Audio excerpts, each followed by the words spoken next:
Welcome to our presentation on the Alonso model, also known as bid-rent theory.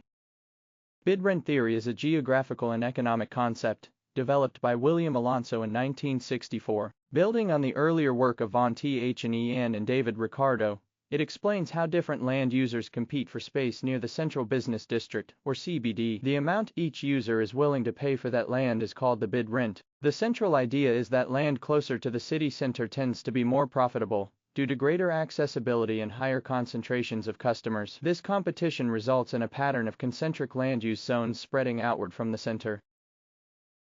There are 4 key principles to understand here. First, land value decreases with distance from the CBD. The farther you move from the center, the lower the bid rent, as both accessibility and revenue potential decline. Second, different land users have different bid rent curves. Commercial, industrial, and residential users each place a different value on proximity to the city center. Third, competition determines land use. Whoever is willing to pay the most secures the location, creating a clear hierarchy of uses from the CBD outward. And fourth, this results in a concentric zone pattern, commercial activities at the core, followed by industrial uses, then residential areas, and finally lower density or agricultural land on the outskirts. Simply put, closer means higher rent and better accessibility. Looking at how this applies in practice, we begin with commercial and retail users. Retailers are willing to pay the highest rents to secure locations near the CBD, where foot traffic, visibility, and customer access are greatest. Think of department stores,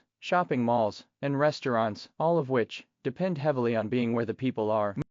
Moving outward, we find industrial and manufacturing users. Factories and warehouses need larger spaces and reliable transportation access, so they tend to locate slightly away from the CBD, but still within reach of major transport links. Their bid-rent curve is flatter than that of retailers, meaning their willingness to pay drops off more gradually with distance, but it remains steeper than that of residential users. Further out still, we find residential areas. Households generally locate where land is more affordable, farther from the city center, which allows for larger homes and better living conditions. Lower-income residents, in particular, may accept longer commutes in exchange for more affordable housing. Several factors can shift or reshape the bid-rent curve. Transportation costs play a significant role. When it becomes more expensive to travel, people become less willing to pay for land far from the center. Land use regulations, such as zoning laws and building codes, can also restrict or encourage certain types of development, altering the curve. And broader economic development,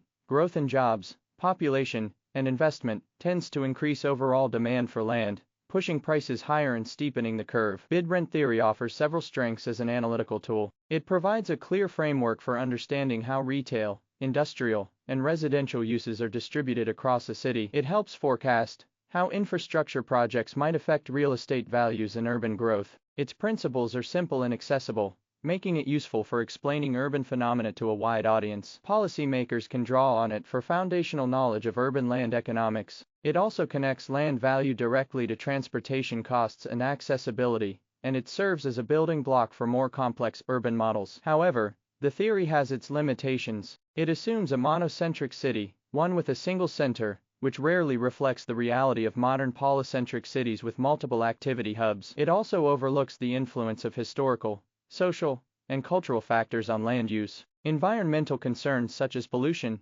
congestion, and degradation are not accounted for. The model struggles to explain the irregular and informal urban growth patterns common in developing countries, and it assumes that land markets operate under perfectly rational and competitive conditions, an assumption that seldom holds in practice.